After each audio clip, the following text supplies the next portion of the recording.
Okay, greetings, brothers and sisters. Today's July 26th. I'm going to post a video on the Gratefulness meditation channel, and the title will be something like, um, probably just like, but if not, something like, if you attended the Gratefulness meditation gathering, uh, hit a thumbs up or something. Um, and it'll be just for people who attended it, so I could get a sort of count of people who did the meditation. So that'll be on the Gratefulness Meditation channel. The gathering just ended, and that'll be up there today. And I'll also make an announcement on my other channel tomorrow. And so, that's where we'll start off here, I guess. So, as many of you know, I've been traveling. I traveled and finally returned home. We had a car accident, and it was very, it was a big trip. I have a bunch of things to cover here today. I'm trying to organize everything. I got some Kennedy stuff to get to, and then and I'm gonna start off with a kind of a story about that. And I watched the Steph Curry documentary, which was just a masterpiece on Apple TV. I don't think I'll talk about that much here. I'll say something now and then move on from it. I saw Steph Curry when he was at Davidson, and like he hit shots and did things I hadn't seen before. He took shots that players don't get to take, right? Like, they would get yanked out of the game, and he was able to play in a way at the school where he could take, he had the green light in a way that green light to shoot from anywhere at any time. I hadn't seen before. Even if you play in pickup basketball games, if you take shots like he took, your teammates will be like, "Come on, what are you doing?" Like you'll be pressured to be more I don't know, conventional. And this documentary actually explained all that.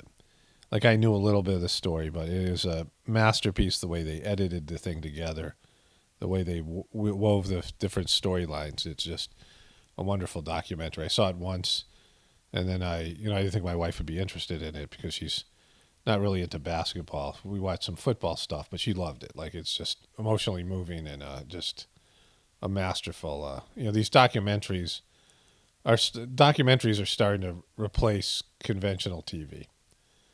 They're just better. Occasionally you see a good TV show, but the TV shows just get more and more graphic and more woke and more all that stuff.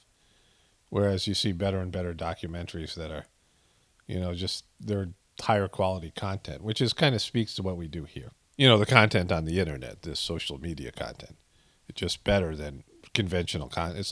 It's the conventional content is kind of like a dinosaur.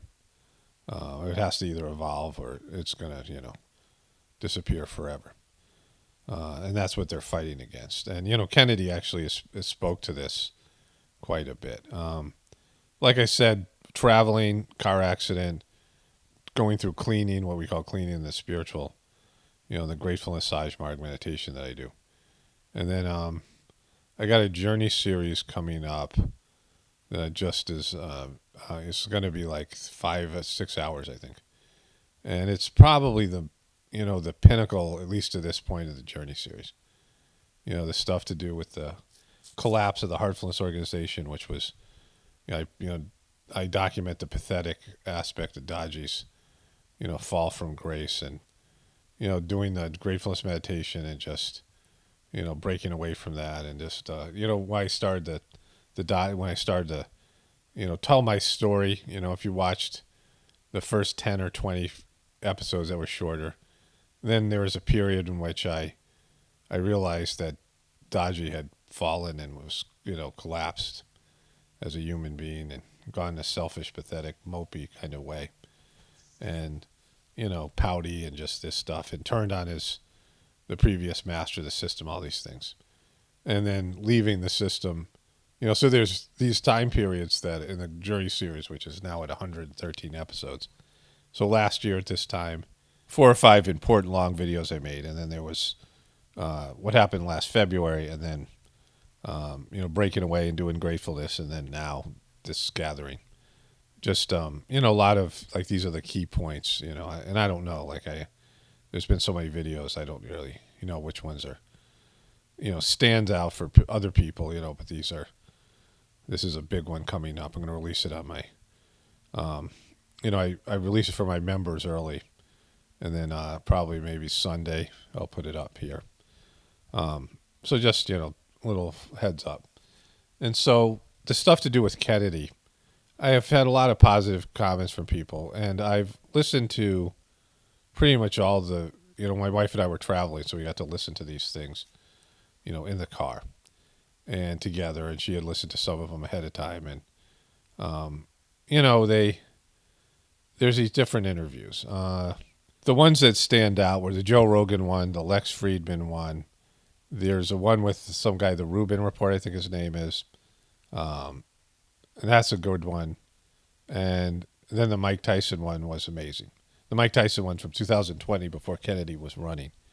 And, Mike Tyson is his voice is amazing. Like the Mike Tyson TV show, which he didn't get any money for. They did it behind his back, but the series was great. Like it was so funny and interesting. I knew about Mike Tyson, and he had such a, an interesting life, and his voice is like the voice that comes out of his, guy who just was smashing and crushing people. And he's got that voice. It's hilarious. And, contrast that with Kennedy's voice. The whole thing was kind of interesting. And Mike Tyson has a fascination with the Kennedy family. And, they both Mike Tyson has a thing with pigeons. There was a scene from the movie where, these bullies were taking his pigeons, and they ripped off the head of a pigeon and dumped the blood on Tyson. And he tells that story to Kennedy. And there's just great moments in it, like laugh out loud moments. And so I really enjoyed that as entertainment. The Rubin Report, he said things that were interesting, like all those other ones. There were certain things that he said, and the Lex Friedman one, they were good interviews. And if you have to push past his voice. That's just it. Like if you're gonna, miss out on this this aspect of the show, someone who's actually got the potential to be a champion for censorship to what's killing. My channel's dying now, and it just keeps on making less and less money. And I haven't been talking about it here, and I haven't been focused on it because I've been overwhelmed with other things. But I'm trying to advertise, and I've shut that down because they were just stealing my money. Google was, and someone said that they didn't see any ads on my channel. These things, and so it just sucks, and it is what it is.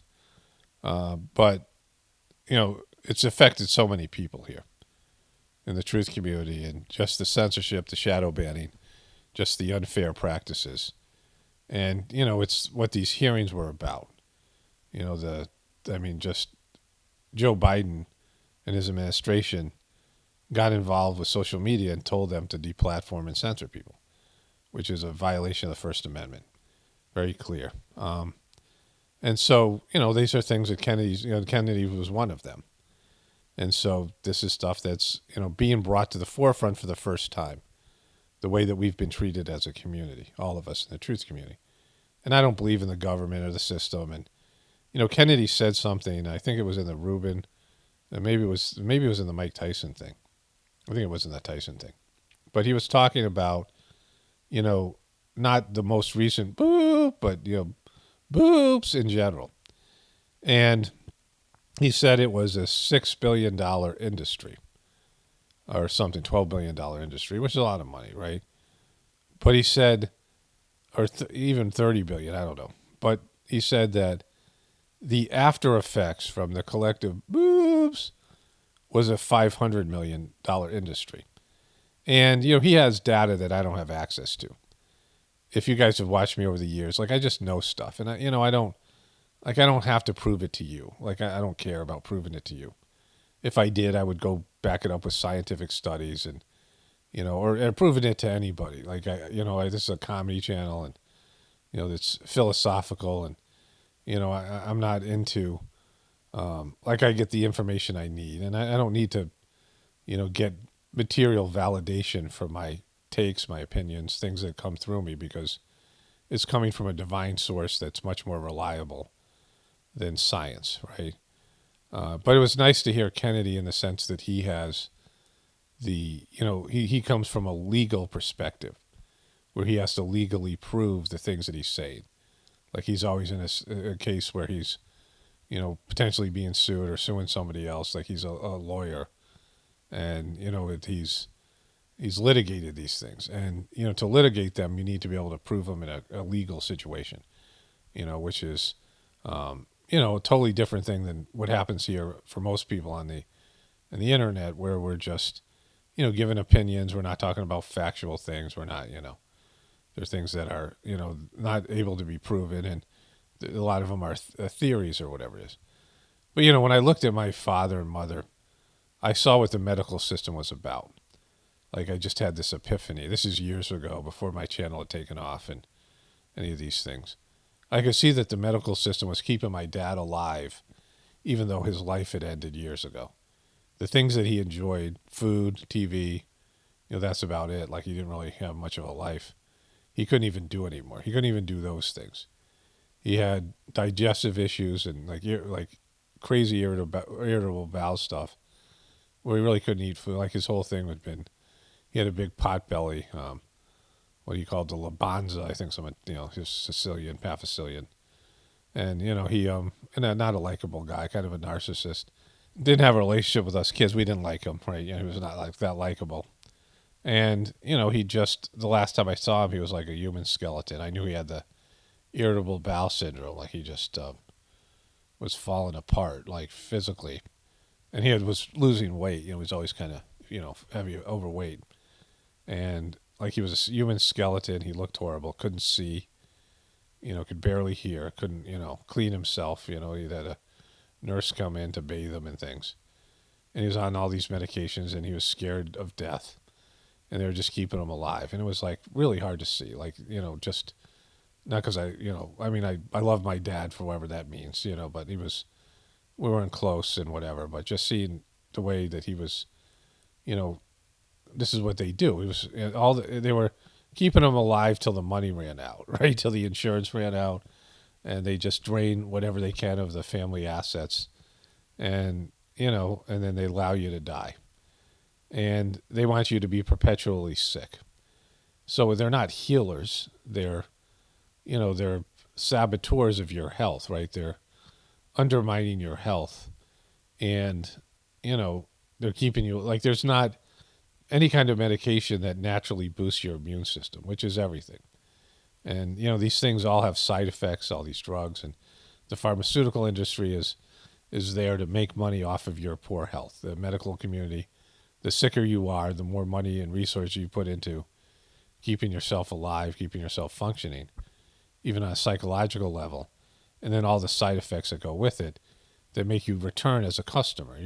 The sicker you are, you have to be able to make money or have money and resources. But the more sick you are, keeping you just, well enough so you can do your job and you can, or whatever you can do to gather the money that you have. Or being supported by other people or the system, and that you're just a constant customer. It's a financially based business, right? And Kennedy said, the effects of the boob business as itself was, I don't remember, $30 million, whatever it was.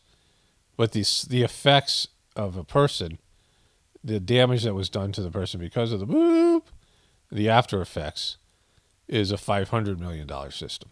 And I said to my wife, $500 billion, a $500 billion a year business.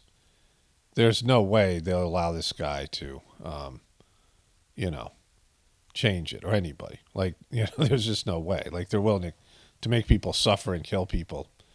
Like I've kind of known this all along. The system can't be saved and helped. But, I'm voting for Kennedy, or I'm supporting Kennedy because he represents, the essence of what we do here in the truth community. That he has, he verbalizes these things, and he's on the right side of these things.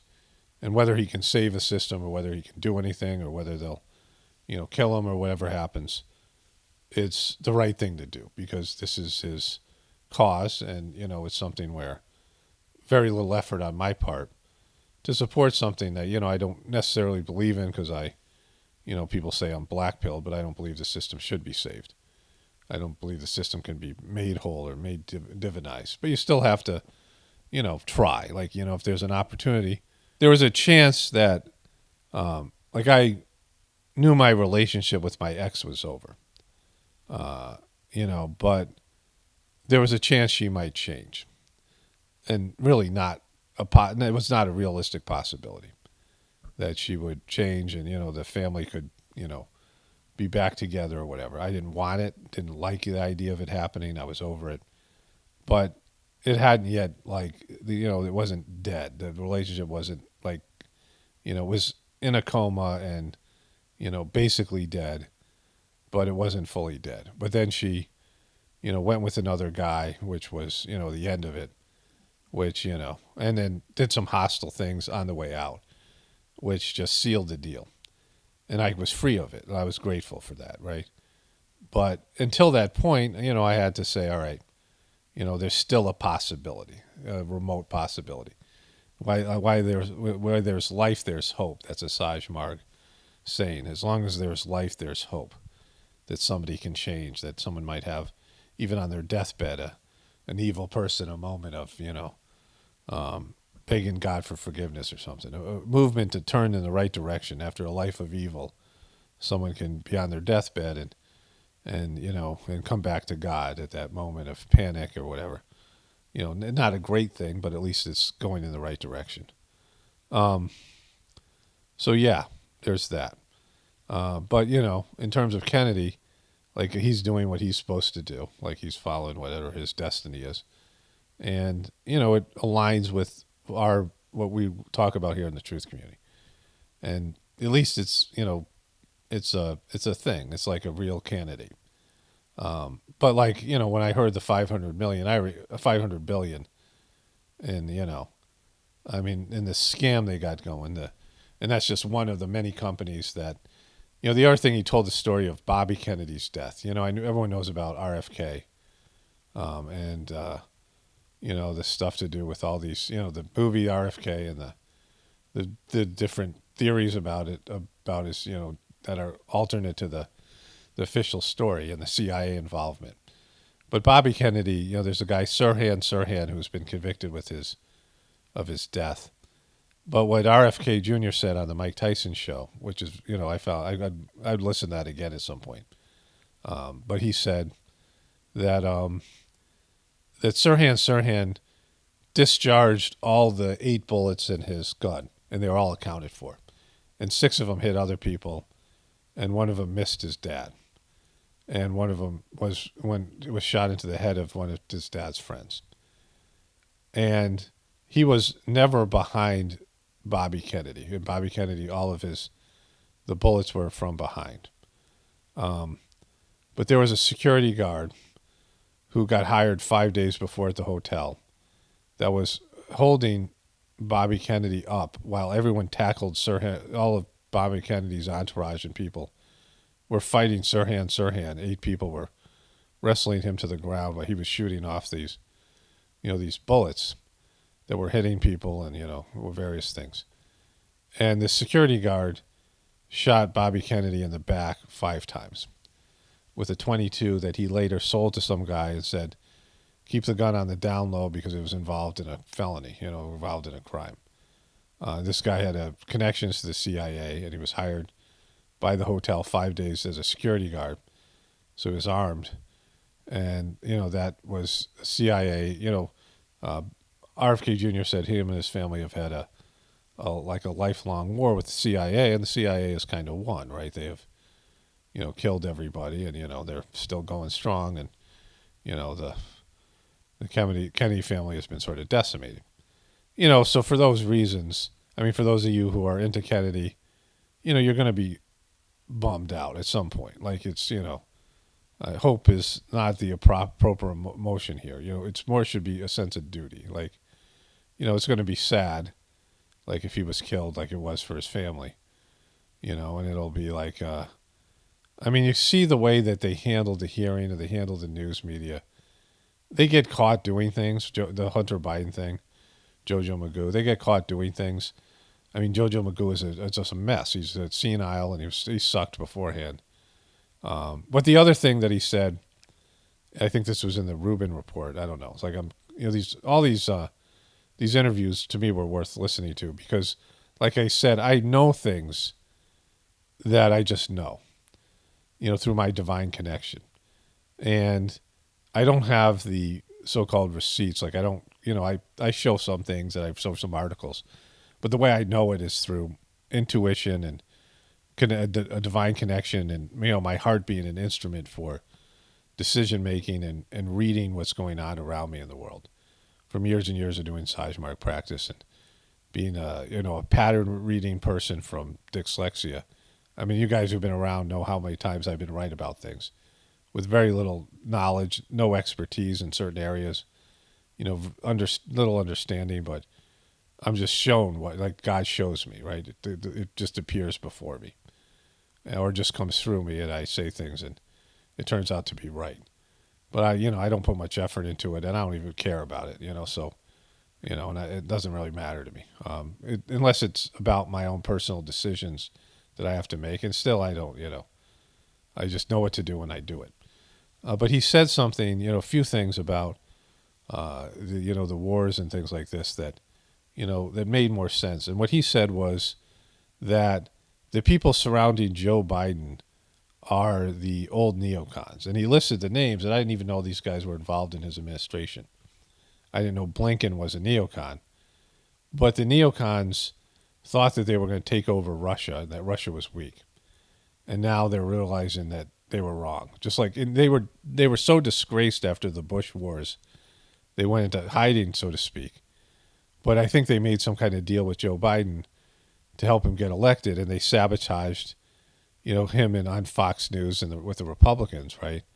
So Joe Biden is a very centrist Democrat, and he's almost like a Republican. That's part of his appeal.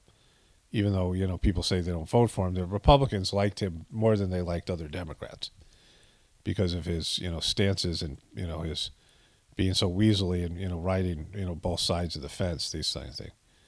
But the neocons are all over his administration. And they're the ones responsible for this disaster in the Ukraine.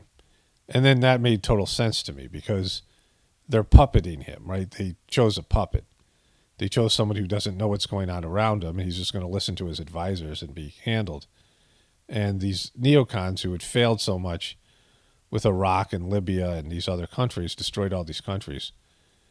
And, they're just warped people are now running the Democratic Party. And they don't, like, failure never makes them change their opinion on their worldview.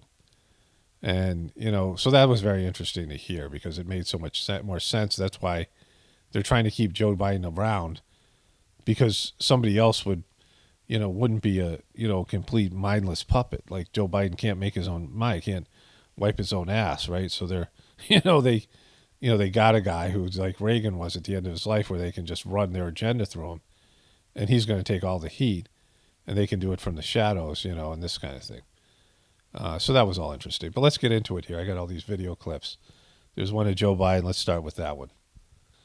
Okay, so let's start here. I have some tabs open on two different browsers.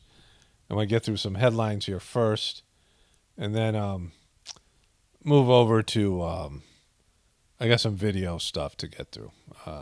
Funny stuff or whatever, telling stuff. And so here, Nikki Haley responds to Trump's question with weird confession about her husband. Neil, his voters and supporters and the American people want the truth. I just speak hard truths. She just speaks hard truths. You've got some people who are mad that I don't love Trump 100% of the time. I don't love my husband 100% of the time. Boom. I love Trump more. I love Trump like 80%. My husband I love like 60%. So I'm actually, I'm really a Trumper is what I'm saying. You've got some people who are upset that I don't disagree with him 100% of the time. I think he was the right president at the right time. I call it like I see it. She calls it like she sees it. And her husband isn't lovable all the time. Biden in European highlights. President meets with Zelensky during NATO summit. And so what I was saying earlier about what RFK Jr. said, NATO would collapse if the Ukraine is involved. If the Ukraine is allowed into NATO, Europe has no taste for war. It's just a bogus treaty. So the idea behind NATO is if anybody attacks one NATO member, then they're at war with all the NATO members, right? And so that's really a threat because of the United States. We have, 60% of our budget goes into the military. We have the biggest superior military in the world. So the idea is that all these small countries in Europe, if anybody messes with them, they're messing with America, right? But the Russians have devastated the Ukraine, whatever they're trying to claim about what's happened here. Russia has won that war. Putin is stronger than he was before, despite all these claims by the, bogus media. And so, we know Europe is just not into war. We know that their countries are falling apart, their birth rates are down, and they're not going to go to war for the Ukraine. And so if they let the Ukraine in, it'll be the end of NATO because those countries aren't going to send troops to the Ukraine. If they do, it'll just be like 50 guys, right? And so NATO is ending, and I got something else to show you on my other toolbar about this. But NATO is on its way out, whether they want to deal with it or not. Cornel West says Biden committed crimes against humanity against black Americans. So he's running for president for some libertarian party. Biden's campaign committee raised nearly $20 million after touting big haul. That isn't all that much money. And, the guy's falling apart. Everyone can see he's going, I got a great video of him in a moment. House Republicans gave America's most prominent anti-boob a platform to insist he isn't an anti-boob. He's an anti-boob. So this is Huffington Post hits piece. I got a number of other hit pieces. Republicans up the personal attacks on Biden and his family. Hunter Biden is a crackhead. And I have it somewhere here. Hunter Biden expected to plead guilty in criminal tax case. So there's that. Hunter Biden sold $1.3 million art, and one buyer was a Democratic donor friend Joe appointed to a prestigious commission, report says. He sold $1.3 million in art. Hunter Biden is a very successful artist. He picked it up after being a crackhead, a drug user, a banger of prostitutes, and other things. And then his father became president and he decided he wanted to be an artist. And he immediately became successful with his art. This is an old money laundering scheme where the, mafia, this goes back to organized crime, where they would, launder money through purchasing art, right, that had no real value. And Hunter Biden is a money launderer, right? That's just when he isn't smoking crack and banging hookers or prostitutes or strippers, he's laundering money. And, that's what this is about. So let's start here with Jojo Magoo. And we're still feeling the profound loss of the pandemic. As I mentioned, we have over 100 people dead. That's 100 empty chairs around the kitchen table. 100 whole people died. It was worse than I thought. 100 people have died from COVID? That's just, come on. I didn't know it was that bad. It wasn't 99, it was 100. Come on. It's just, what's going on here with these COVID deaths? And we're still feeling the profound loss of the pandemic. As I mentioned, we have over 100 people dead. That's 100 empty chairs around the kitchen table. I'd like to see the rest of this, but it might be taken out of context. But even just the way he talks, there's nobody home here, right? There's nobody home. Hello, McFly. Right? Biden's dog Commander sent Secret Service officer to the hospital, but 6 others after replacing his first pooch. So he has a German Shepherd, and it's biting people.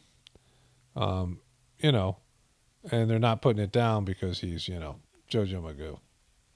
Rudy Giuliani concedes he made false statements about the Georgia election workers.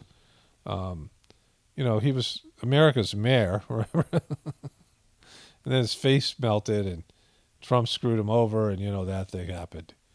U.S. citizens will need to pay for a visa to travel to Europe starting in 2024. So this is the end of NATO. Like the neocons just wrecked it. Trump was going to get rid of NATO anyway, and so Europe is going to be on their own, ripe for the picking. And the European social structure is collapsing. It has been for a while. Their birth rates are down. They're way more entitled, and they have years advance of terms of their where America is now in its idiocracy. Europe has been ahead of us for years in that department. This is the new Twitter logo. You put it together like this, and it looks a lot like this. The compass and whatever that thing is for the Freemasons, as above, so below. The compass and the square. But anyway, this is Jen Psaki on cluster bombs. There are reports of illegal cluster bombs and vacuum bombs being used by the Russians. If that's true, what is the next step of this administration, and is there a red line for how much violence will be tolerated against civilians in this manner that's illegal and potentially a war crime? It would be. I don't have any confirmation of that. We have seen the reports. If that were true, it would potentially be a war crime. Obviously, there are a range of international fora that would assess that. So certainly we would look to that to be a... Okay, so now Jojo Magoo is using cluster bombs because they're desperate. They're out of everything else, right?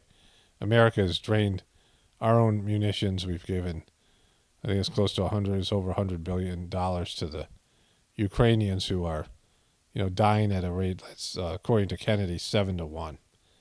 And so the Ukraine is devastated, and the neocons have failed again. I mean, this is, it makes total sense because it looks like a neocon failure. When the neocons failed, they had the big event, the staged big event, 2001. And then they went to a war with Afghanistan that was an epic failure that left the Taliban stronger. We left them money, resources, training, and now the Taliban are even stronger than they were before. We got some, in the meantime, we got a lot of opium out of Afghanistan, a great place to grow opium, the best place, and that created the opium epidemic, so that was cool.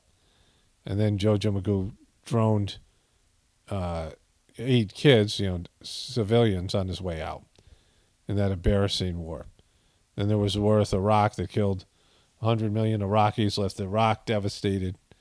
And, again, nothing to show for that, all the money and time and waste and innocent people dying. And, the military-industrial complex was, able to profit. That's cool. As long as they're doing okay. RFK has said the CIA's job is to start wars so we can justify the military-industrial complex, which is what his uncle, RFK, was trying to fight against in that epic speech by Truman before that, right, about the threat of the military-industrial complex. And so then there was the wars in Libya, which was destroyed Libya. There's resources looted, and they got rid of Gaddafi and staved off the potential gold dinar, which would have brought down the petrodollar, but it was a legal war destroying a country that was prospering, and Libya was about to achieve all the UN's Millennium Development Goals, got rid of their weapons of mass destruction, done everything that was asked of them. But then when Gaddafi went for a knockout to the petrodollar, they got rid of him and they looted his country. And then, all these other failures and all the lies that came out about the reasons for going into these wars. And, they were a disaster. And they were embarrassed, but they found a placement in the Biden administration with a guy who's a brain-dead puppet. So then there's this. My wife sent me this. I talked about Bernie Sanders in my last video, and Debbie Wasserman Schultz just collapsing the guy, crushing the guy. But I forgot about this. Debbie Wasserman Schultz, she accused RFK of anti-Semitic, bogus anti-Semitic claims, who led the Pitchfork Brigade trying to muzzle me with false accusations of racism and anti-Semitism. In 2016, lost her post running the DNC when leaked documents revealed that DNC staffers were routinely and cynically using anti-Semitism to take down Bernie Sanders. Bernie Sanders said, "I think she should resign." Period. She was really, she had to resign, but they fired her. She was in charge of the leaked emails. She got hacked. She was in charge of the DNC when it got hacked. She was there when Podesta got hacked, and it was bankrupt, and she just ran it financially into the ground. I was told a long time ago the DNC was not running a fair operation, that they were supporting Secretary Hillary Clinton. Several of the emails released indicated that the officials, including Chairwoman Deborah Wasserman Schultz, grew increasingly agitated with Sanders and his campaign as the primary season advanced. One email exchange suggested bringing up Sanders' religious beliefs as a way to hurt his campaign in parts of the country. It may be no difference, but for Kentucky and Washington, we can get someone to ask about his belief. She said, does he believe in God? He has skated on saying he is a Jewish heritage. I read he's an atheist. This could make several points difference with my peeps, my Southern Baptist peeps, would draw a big difference between a Jew and an atheist. This is the times of Israel. After playing anti-Semitism card against Trump, Dem leader sunk by Sanders' email. Just last week, Debbie Wasserman Schultz was playing the anti-Semitism card against Donald Trump, but in a startling turnaround on the eve of her own party's convention. It's the Southern Florida Congresswoman who is out as chair of the DNC over a Jewish-related controversy of her own. And this was the email here. And so, so that happened. What I do know is his candidacy is an embarrassment. John F. Kennedy's grandson, not mincing words when it comes to his cousin RFK Jr.'s 2024 run. He's trading in on Camelot, celebrity, conspiracy theories, and... Wait, is that Jack Schlossberg? Kennedy's always been lucky to... Kennedy has been really lucky to be born with all this privilege and money and these giants of men, JFK and his dad, Bobby Kennedy. But he also has Josh Schlossberg in his family. I mean, come on. I think he's got Schlossberg, too. We talk about having privileges. RFK and JFK and Schlossberg. These great men that he can probably say he was related to. I think RFK Jr. should talk about Schlossberg more. Conflict for personal gain and fame. I've listened to him. I know him. I have no idea why anyone thinks he should be president. What I do know is his candidacy is an embarrassment.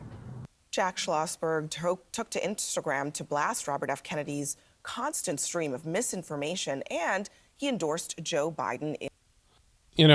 Regardless of whether he's related to RFK or not, for him to come out here and say RFK's candidacy is an embarrassment, and then to endorse Joe Biden, who's, he thinks 100 people died in COVID, right?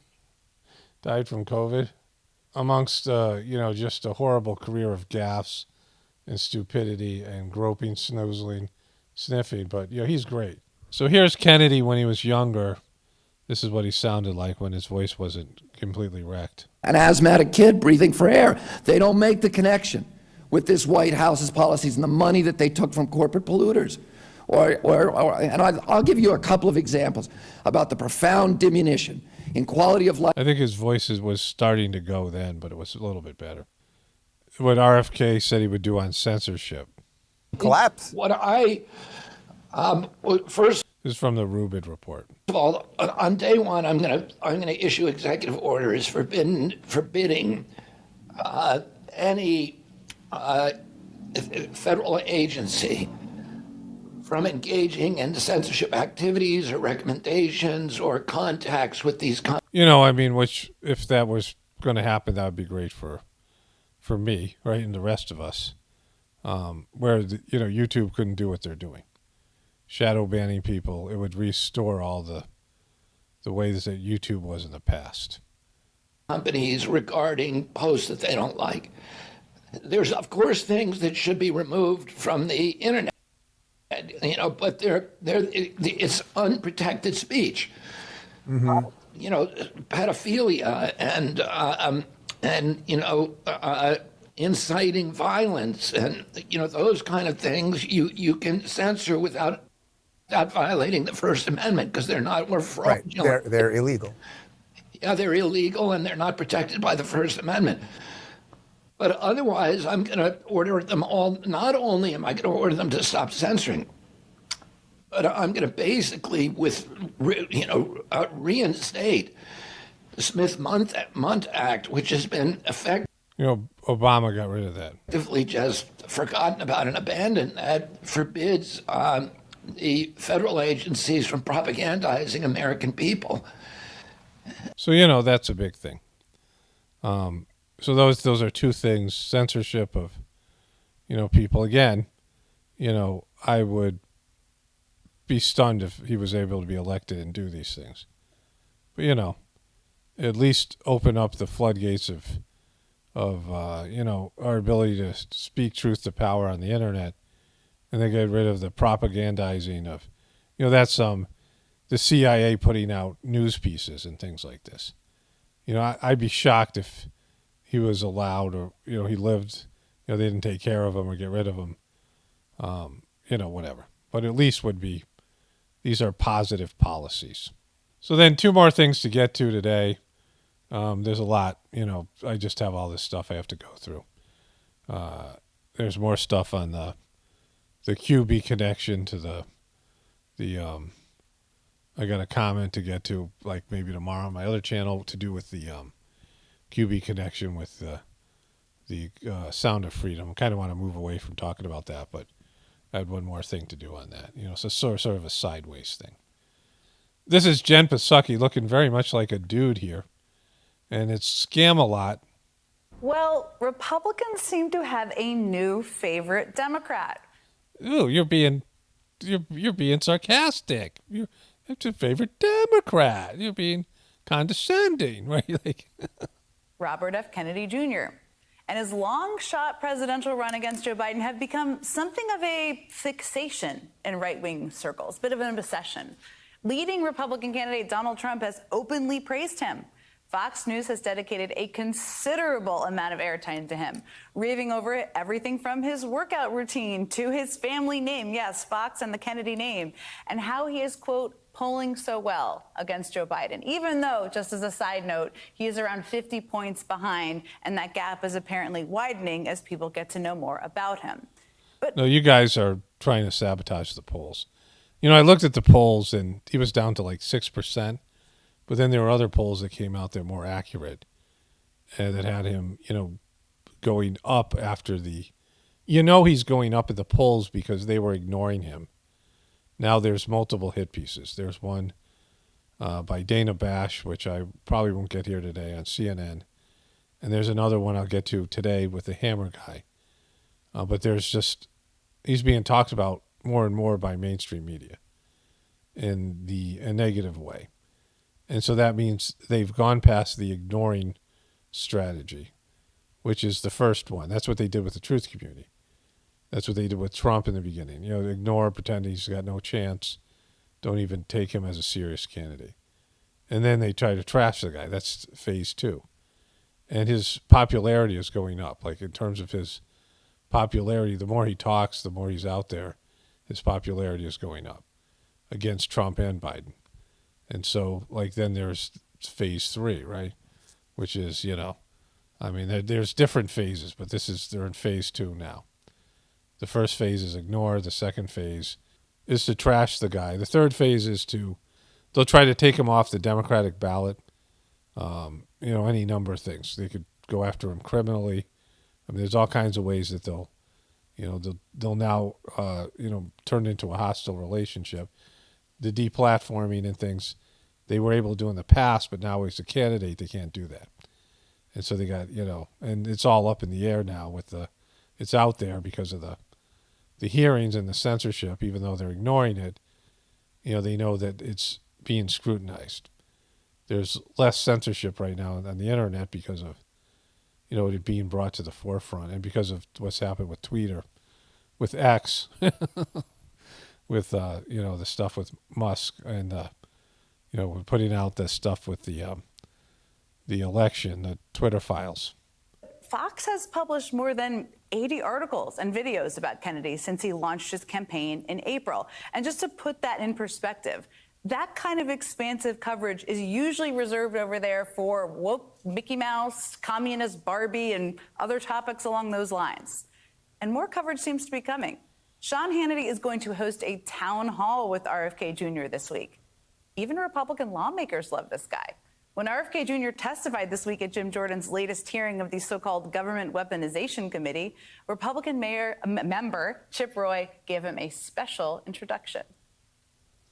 Mr. Kennedy finds himself receiving the scorn of both the political left and right. So now they're trying to market him as a Republican in Democratic clothing. Like this is their strategy.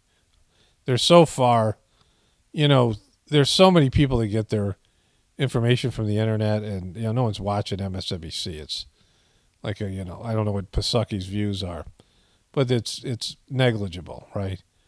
In terms of, the mainstream media doesn't really have an influence anymore.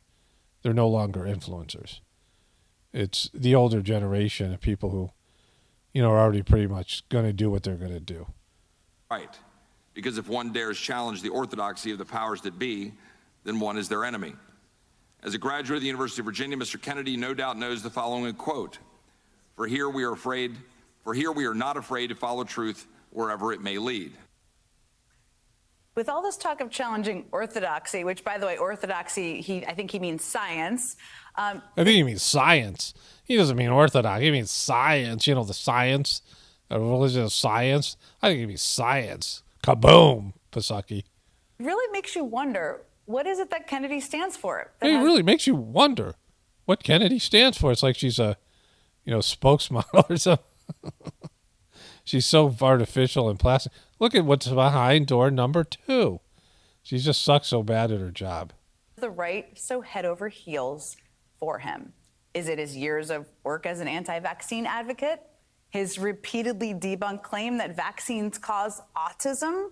Is it his trafficking in a variety autism? Of COVID vaccine conspiracy theories? Conspiracy theories? Including ones involving microchips being inserted into all of our bodies? In our bodies and microchips and bodies?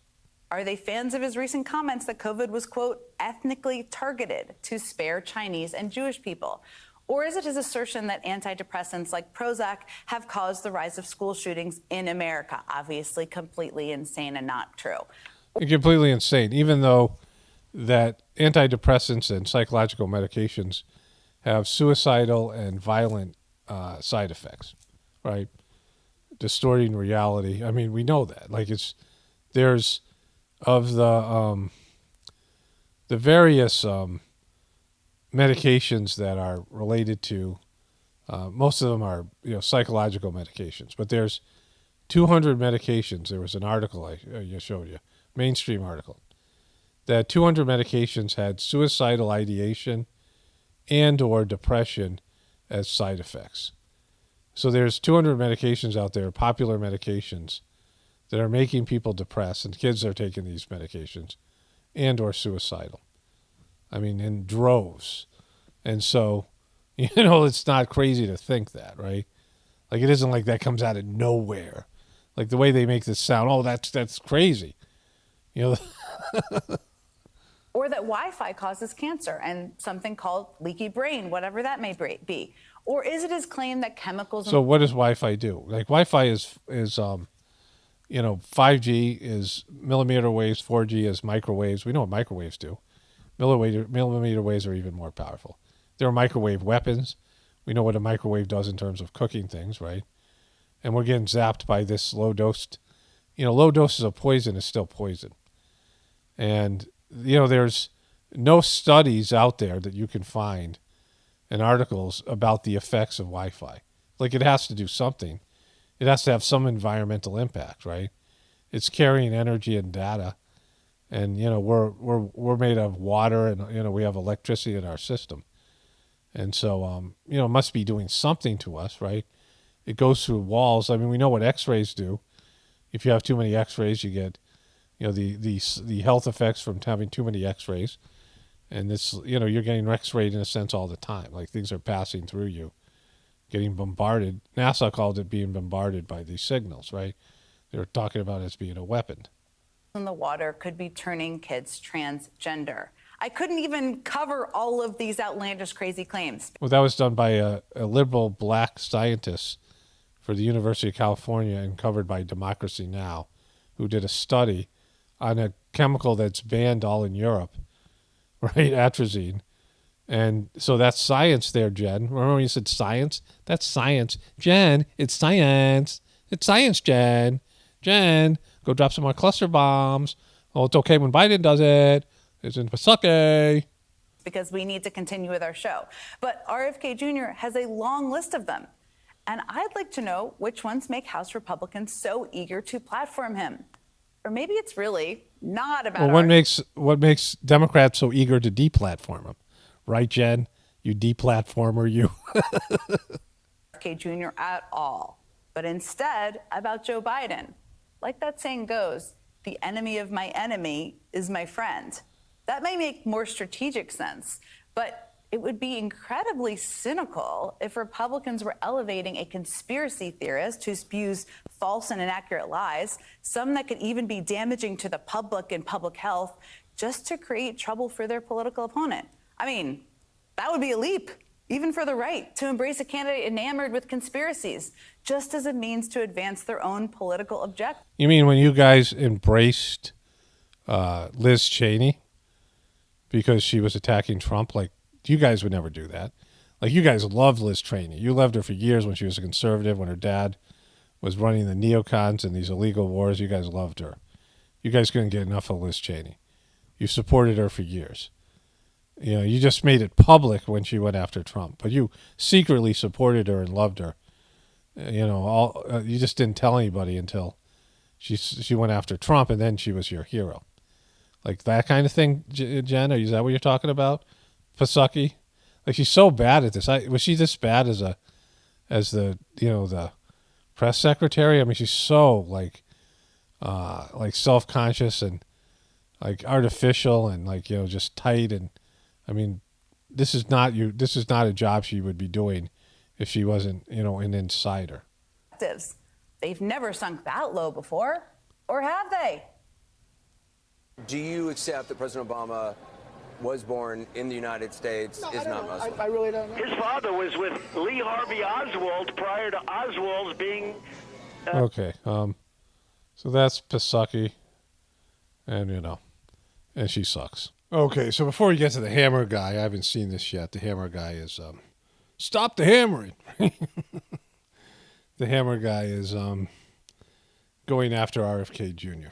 And, the thing about RFK Jr., there's two things that are positive. Like, I can't imagine anybody in the truth community not supporting him in some way or another. Just because we're underrepresented. We have no representation. They talk about us like we're some massive organized lobbying group. Like that guy, that bonus hole, like grab him by the bonus hole. Trump might have said one time. Dr. Peter Hotez, he was making it sound like we were the bullies, that the truth community is the bullies, right? Conspiracy theorists are the bullies, but we are the ones who have no power and have been ostracized and, demonized and gaslit and all these things constantly. And so to have somebody in the debate, because Trump was never a real truther. Trump is too selfish to be a truther. Like Trump will only find the truth if the truth is that he's the greatest guy in the world.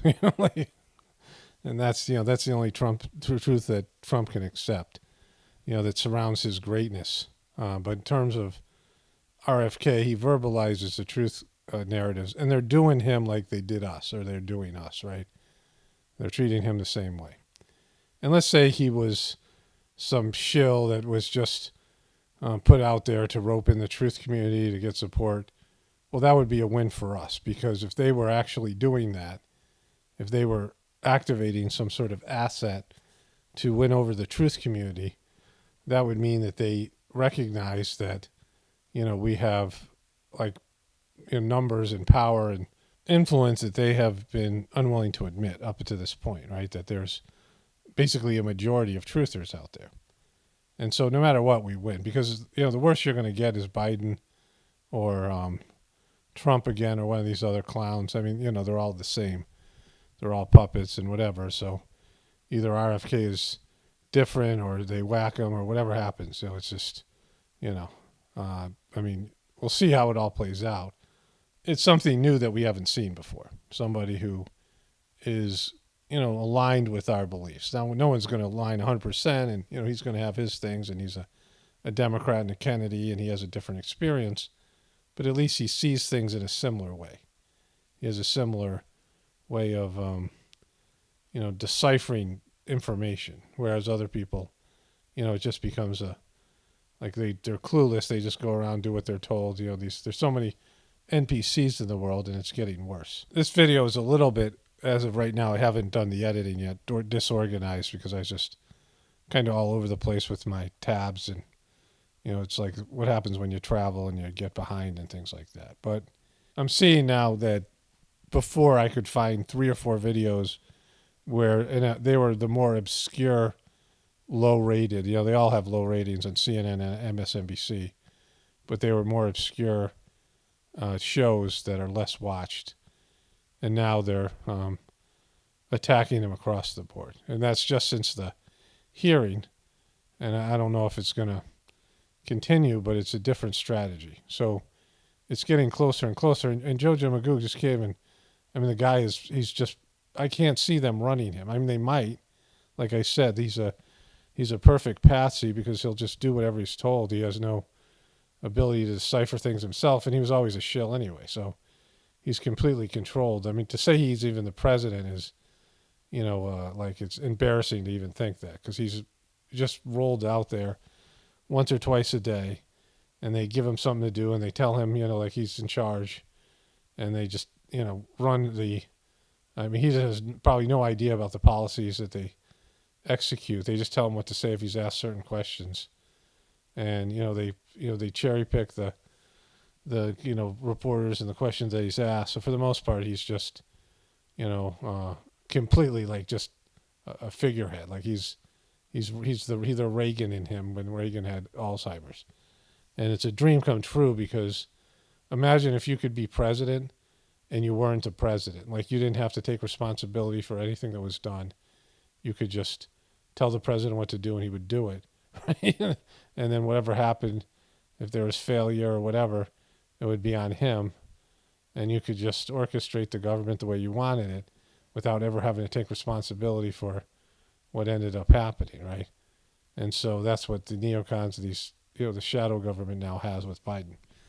And, they've really had that all along, but even more so with him. Anyways, let's get into the hammer guy here. Okay, so this is the hammer guy, Lawrence O'Donnell. Stop the hammering.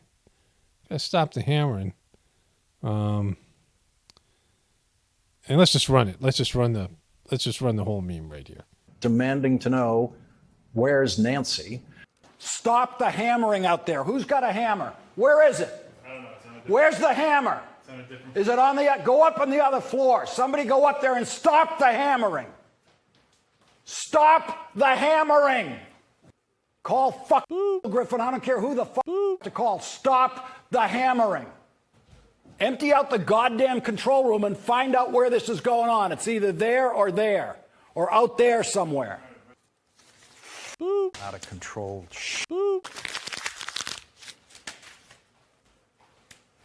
Jesus Christ. Crazy sound coming in my ear. This stupid hammering. I told you why I wanted those words cut.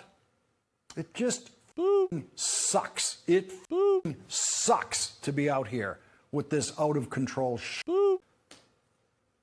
Any thing can come into my ear at any moment.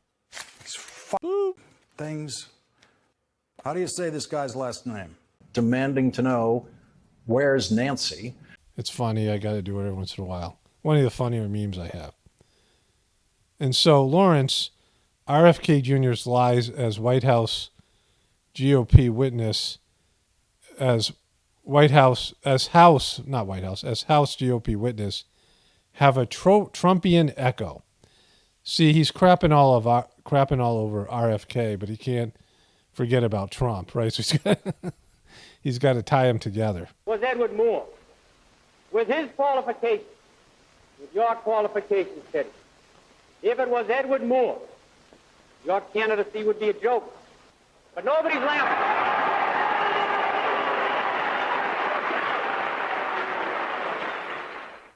Edward Moore Kennedy knew that was true. Edward Moore Kennedy knew that it was his last name and his last name alone that made him a viable Senate candidate in Massachusetts in 1962 to fill the Senate seat left by his older brother, Jack, who went from the Senate to the presidency and was assassinated a year after Teddy was elected to the Senate. Teddy Kennedy was barely old enough to be sworn in as a senator and had held only one adult job in his life, which was the political appointment of... You mean, wait, you're talking about Joe Biden here? Because that sounds just like what happened to Joe Biden. Joe Biden said his first job, other than being a lifeguard where kids used to rub his legs and he had fights with guys named Corn Pop, he, getting out of college, his first job was he ran for Senate. He did politics or something like that. I don't know if he did something for state Senate first, but he became a senator in Delaware. And, he hasn't had a real job. Of assistant district attorney in Boston, the job he served in less than a year before running for United States Senate. Ted Kennedy worked hard to earn his place in the Senate after knowing that he had simply inherited it. He served in the Senate long enough to be reelected by some voters who weren't old enough to remember his two assassinated older brothers. But every time Ted Kennedy was reelected, it included the votes of some people I know who were always, at least in part, voting for Teddy as an homage to Jack and Bobby. There are many ways to be privileged in America. He's going to talk about him. This guy's not privileged. Not Lawrence. Not the hammer guy who whines and complains and is entitled. He's not privileged. This guy's not privileged. So I don't like Ted Kennedy. I've heard some things about him that, I don't know whether they're true or not, but Ted Kennedy has some questionable character issues, of course, Chappaquiddick. But for this clown, Lawrence O'Donnell, to say that Ted Kennedy got in on his name, he was arguably the most successful of the Kennedy family, his Kennedy brothers, right? He passed 300 different laws. He had, all these. He has all these legislative accomplishments, right? He had a 46-year career, and so he was far more successful than Joe Biden. So for a guy who got in on his name and that he wasn't qualified, he was very successful as a politician, the lion of the Senate. And he was, a real liberal, not like this in terms of this guy's supposedly a liberal, Lawrence O'Donnell, and these, these real Democrats, as opposed to someone like Joe Biden, who's being run right now by the neocons, right? So these are all articles that support Kennedy saying that Joe Biden's being run by the neocons. This is the Progressive. These are all liberal. This is a liberal magazine. Biden's appeasement of hawks and neocons is crippling his diplomacy. Biden and the neoconservatives, and of course he has all these guys on his team, and he's taking advice from some of these guys, right? Neocons and liberal hawks in Biden's team. He just has them, coming and going. Ukraine is U.S. latest neocon disaster. Neocon think tankers are driving Biden's Ukrainian policy. So there's many more articles. Most of these are liberal. These aren't conservative. magazines, publications. And, you can't deny the neocons that are in his administration. Some of the guys I didn't know were neocons, like this guy Blinken, who's running this thing, and a number of Lincoln, Blinken, and Nod, right? So this is all, makes a lot more sense. And so Ted Kennedy versus Joe Biden, Ted Kennedy was a much more successful Democrat. Whether you like Ted Kennedy or believe in him, Lawrence O'Donnell is supposed to be a Democrat. And so for him to come in and say that Ted Kennedy got in on just his name, well, he was very successful. So, your point is his point is completely invalid. There's one last one from Mother Jones, this guy David Korn. He's a very liberal magazine. Why has Joe Biden just rewarded a guy who supported murderous war criminals? So this guy is Biden nominated Elliot Abrams, who lied over the Iran-Contra, and he was a part of the evil council in foreign relations.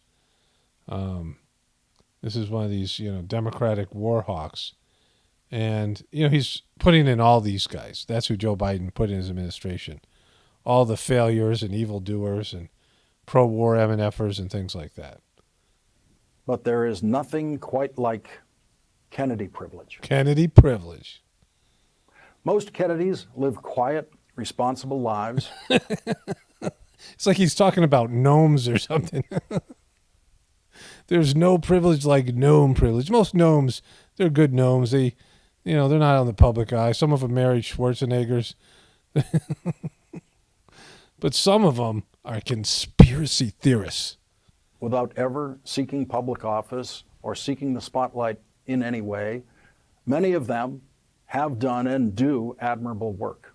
Most of them do not drop references to their fathers or their uncles so that you will know for sure in the first minute exactly who they are and treat them accordingly.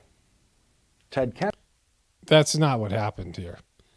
If you hear the stories, they're stories that Mike Tyson was, invited him on just so he could hear all that. He was fascinated by the Kennedy family.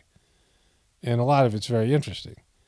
But the reason that RFK talks about his father and his uncle, for the most part, is because you understand how he believes and thinks about the world. The reason that he's anti-CIA and the reason that he's so many other things is tied to the information that he got and the things that he saw and the influence of being in his family and the things he knows about the government and these other things, the industries and all of it. And it has everything to do with his upbringing and his experiences. Like his experiences, when you hear his experiences, you understand why he's motivated to do what he's doing.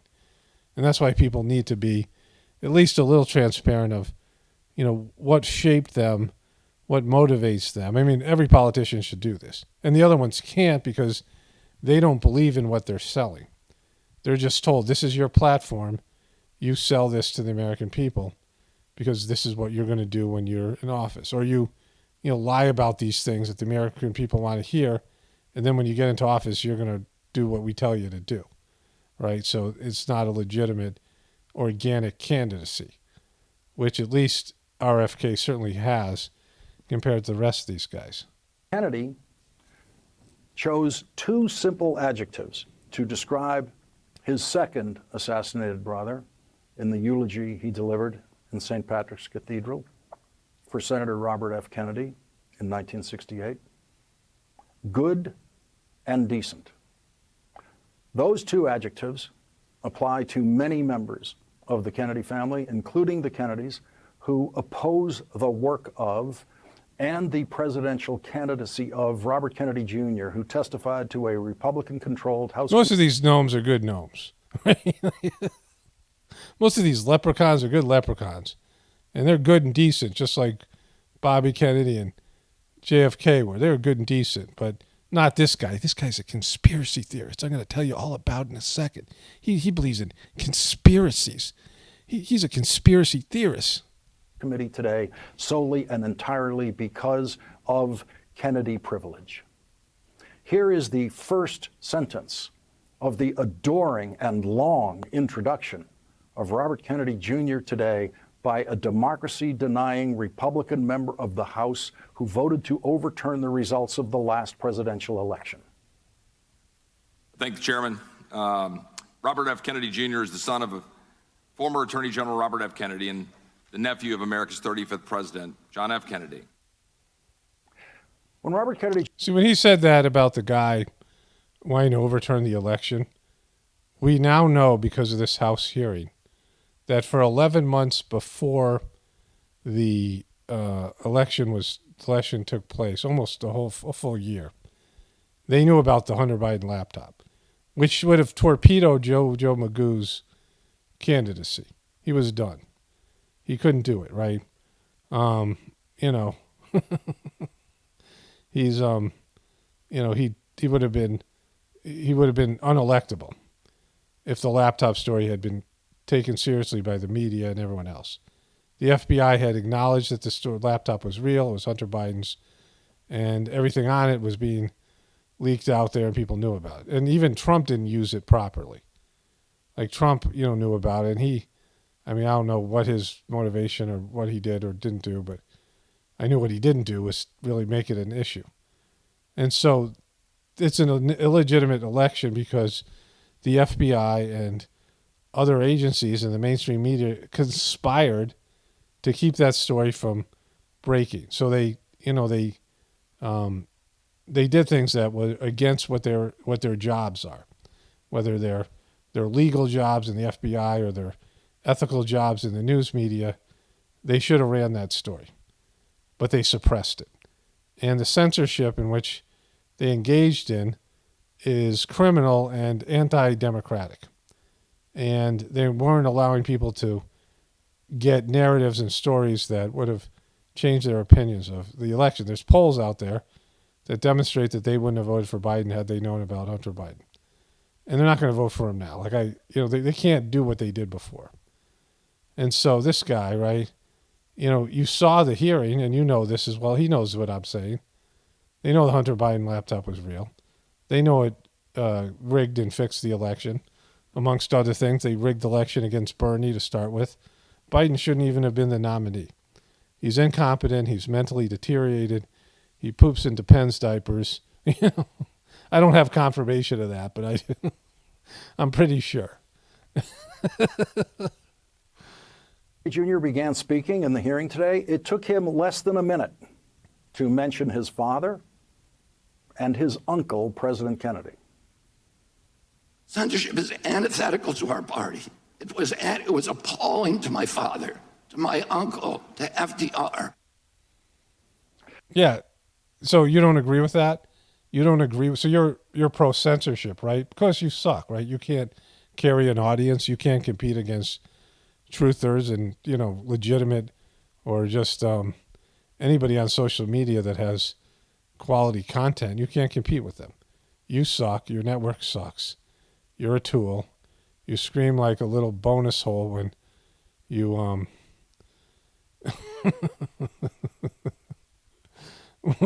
when somebody hammers in your general direction. And so, that's a horrible way to lead, because JFK and his brother Bobby were certainly against censorship, as was pretty much everybody else during that time. And everyone on the left, certainly during those days, the hippie movement was against censorship. And you were against it. He was certainly with the Kennedys against censorship. But now you've sold out for your crappy little TV show that you suck at and you whine about when somebody hammers. The hearing was supposed to be about censorship, but it wasn't, since no one could come up with any examples of government censorship. What do you mean? They started right off the bat with Joe Biden's, that's just a blatant lie. The first thing that he said was Joe Biden, there's a court case that they've ruled in Louisiana that has 150 pages of examples of government interference where they went to social media and said, deplatform somebody. And it happened to Kennedy himself. The thing that your party, the Democrats, tried to do was make it about Kennedy, demonizing him, saying he was a racist, an anti-Semite. I mean, that's just an out and out lie. Like, he's just lying to his audience. Like, that's how bad his audience are, how ignorant they are. Because anybody watching the hearing, if they just watched the beginning, he gave the example 3 days after he was elected, Joe Biden sent, his administration was trying to censor and deplatform Robert Kennedy Jr., who he's talking about here, for posting something that was factual about Hank Aaron's death right off the bat. And they continue to do it.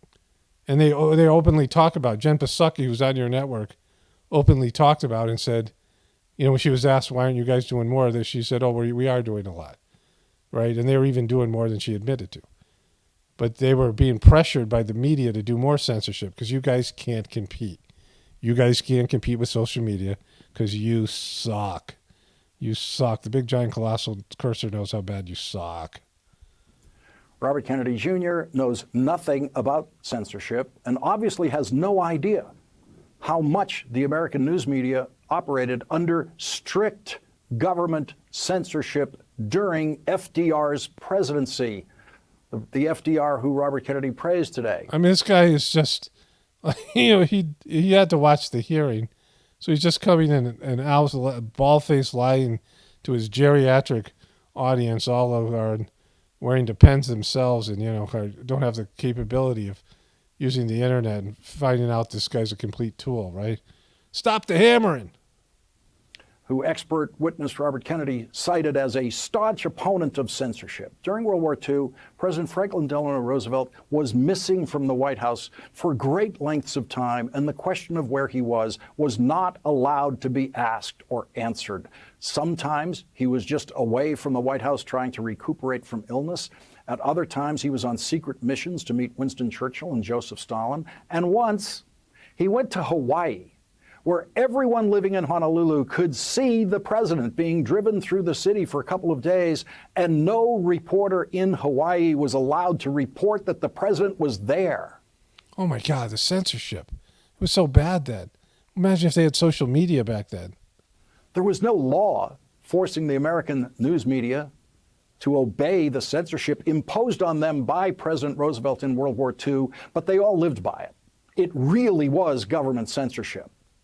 It was something Robert Kennedy Jr. has never seen. And it was... he was literally censored. He was deplatformed.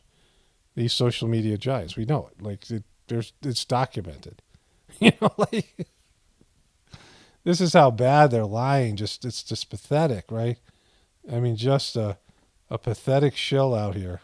It's considered necessary for winning World War II. Expert witness Robert Kennedy Jr. doesn't know anything about that.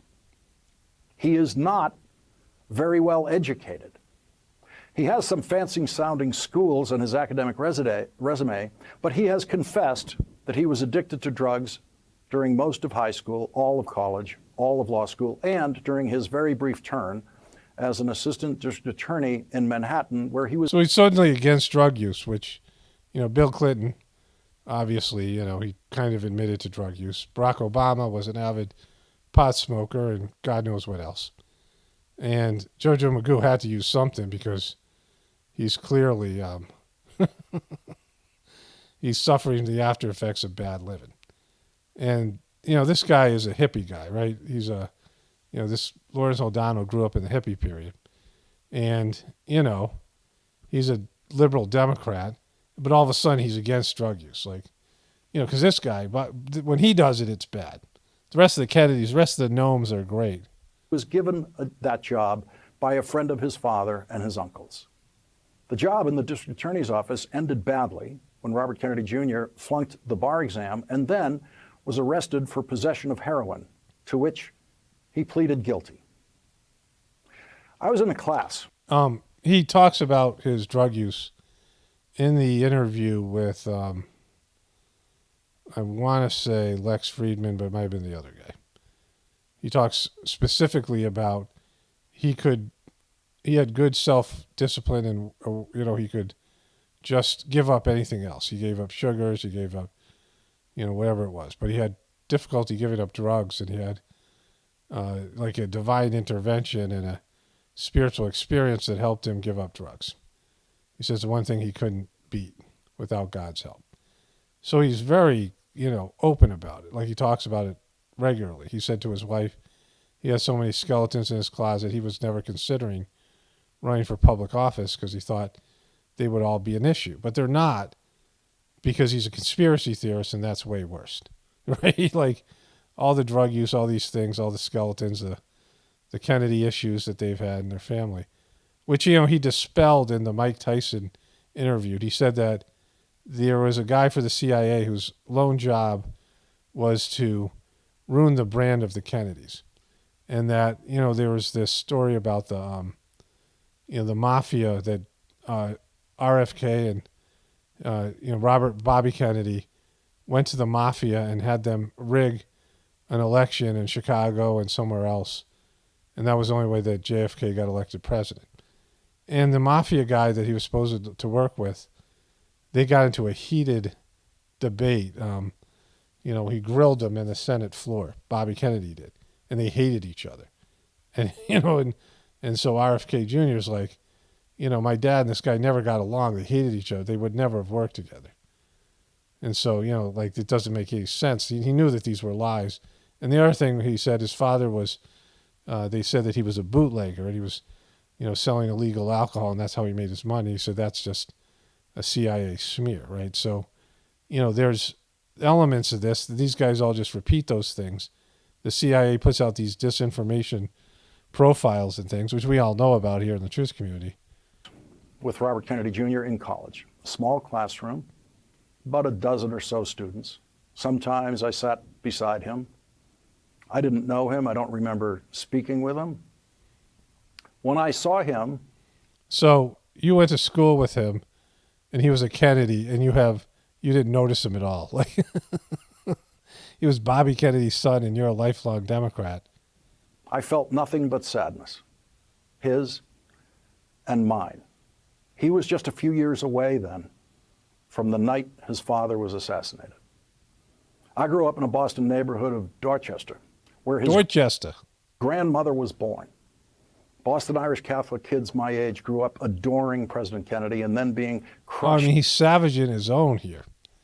And the Irish Catholics, my mom was, Irish Catholic. And when Kennedy was elected, just for the Catholics alone, but the Irish Catholics specifically who were prejudiced against, and, they had their own form of, the Italians and the Catholics had their own time of being, disparaged, right? And this guy's savage in his own here. By the sequential assassinations of the Kennedy brothers. Robert Kennedy Jr. was noticeably the least attentive student in that classroom, with me probably being the least capable student in that classroom. Yeah, I believe that part. It's the hammer. You got hit to the head with too many times by a hammer. I did not know then that he was addicted to drugs in college, as he has subsequently told us, but now what I was seeing in the classroom fits that description. There's a difference between attending college, which can be done while addicted to drugs, and being educated in college. Robert Kennedy Jr. has no science education at all. You know who else? Are you talking about Bill Gates here or RFK Jr.? Are you talking about Bill Gates, who's one of the most influential doctors, who is a scammer and is, a monopolist, and, all the things he did with Microsoft, and a bad person? You talking about him, or are you talking about a Kennedy? Which I don't know. I'm confused here. None. But even though he could never get through a pre-med class in biology or chemistry or any other pre-med course, Robert Kennedy Jr. presents himself as a higher medical authority than Dr. Anthony Fauci, who was not addicted to drugs. Oh, my God. Anthony Fauci wasn't addicted to drugs. In high school, college, and medical school. Are you sure about that? Was never arrested for heroin possession. Anthony He defended Fauci. Fauci was a hardworking high school student in Brooklyn. Look at this creepy MFer.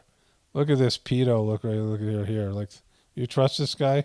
Who kept working hard as a student all through his... Oh, look at this creepy MFer. Like Mr. Rogers, like even more creepy version of Mr. Rogers. Pre-med requirements in college. Look at this MFer right here. and in medical school. And while Robert Kennedy Jr. was committing crimes, while working in the district attorney's office in Manhattan, Dr. Anthony Fauci was saving lives. But Robert Kennedy... He was saving lives. How much do you owe Pfizer? How much? How much does the big pharma own this epinephrine right here?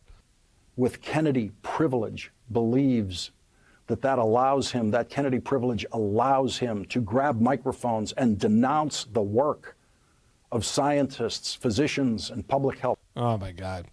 All right, I can't go any further with this. This is so bad. You don't need to see it. It's Kennedy privilege. He has the Kennedy privilege. Just to wrap this up here, like he's against drug use, and you have a crackhead son in the White House who's laundering money and making deals with foreign governments, foreign companies, selling. He's an artiste and a successful, struggling artist who selling millions of dollars of art in his first attempt at being an artist to people who ironically get jobs and perks from his dad. I mean, the corruption is just so bad, and they just deny everything, right? I mean, Lawrence O'Donnell, and just an absolute abomination. I just want to say one more thing about what I was saying about Kennedy earlier.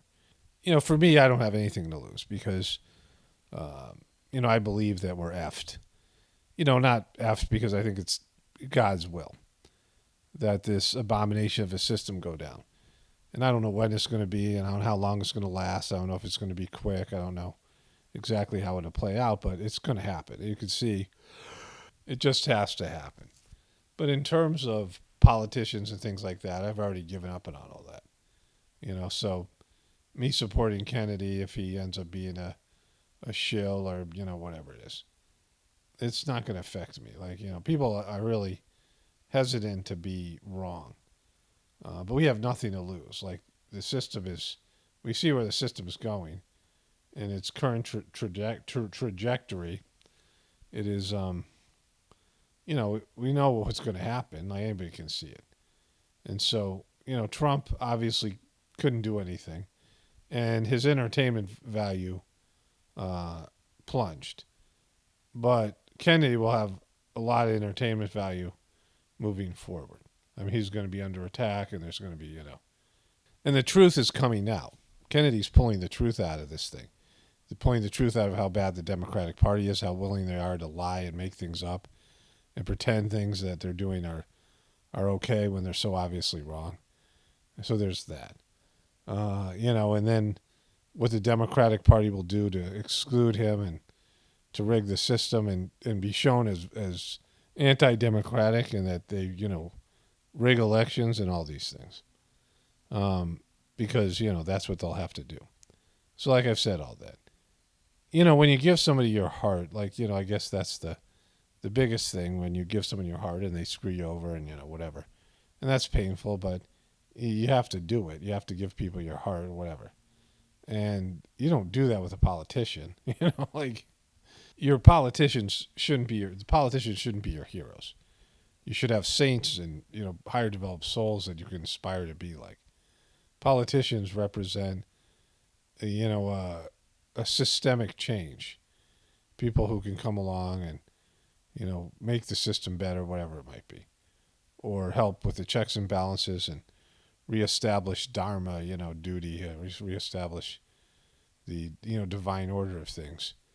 As a change agent, you'd have best possible scenario, but they're not going to be saints. Politicians, people who are politicians are still working on the material world, where saints, spiritual people, work on the spiritual world. There's some wonderful people who are social reformers, great men, great women, whatever, that have done social reform, but they're not saints. They're not, they're not really, they're maybe flirting with, they're connected to God, sure, that's great. And they're maybe flirting with the spiritual life. They're on the cusp, but they're not, And so they come and they go, and your system is what it is. And, hopefully you get a good system. But even if you get a good system, we have a good lifestyle, but we don't have a good system. We have good privileges, we have good entertainment, we have good distractions, but we don't have a good system. People aren't happy. People are miserable because they're disconnected from God. Our system destroys marital life and family life and poisons us. I mean, it's really an evil system. And it's getting worse, right? It's, you can see where it's going. And, Kennedy, when he's talking about this idea that they were making $500 billion a year off the side effects of the bloop, bloop, right, all this stuff. He said that in terms of like these chronic diseases, the people born before, 1980 something or 90, whatever it is, you can watch the interview. They have like a 10% chance of chronic illnesses. And the people born after have whatever it was, like 30, 40%. And I covered this before, but he was attributing the new schedule for kids, right? And so you have all these young people who are just suffering and weak, which I know about because I had all these viewers. I covered this story, and I don't know if things are true or not, and media is media, and there's so much lying out there. But when I covered the story, I had so many commenters of people saying, "Yeah, I'm 35 and I have 3 chronic illnesses." People were debilitated, and so and people are stupider. We're more and more headed towards idiocracy, and so there's nothing to lose, right? I mean, in terms of we're in desperation times. The system shouldn't be saved. But like I said, you gotta just go along with whatever's there that could save it, right? Or could, I don't want to say save it, but is the right thing to do, right? Kennedy's stands head and above the rest of these candidates in his ability to articulate truth or points of view, and bring back things that we know would be better and get rid of things that we know are bad. And whether he'll do it or not, that's not the reason to support him. You do it because, if you have an option that's better than all the other options, or an option that's different, like, all these fake politicians and, all these, they just say whatever they say to, to get votes or to get whatever it is, right? And they don't believe in what they're doing. And so he's a different kind of a person because he clearly believes in what he's saying. And if he isn't, if he turns out to be just a good liar like the rest of them, well, what difference does it make, right? He'll still be interesting in the show because of the way the Democrats are already freaking out. Anyways, that's it for this one. Only spirituality will save this world. It's paramount, definitely important for the apocalypse and the ascension. Everyone have a blessed day and be grateful.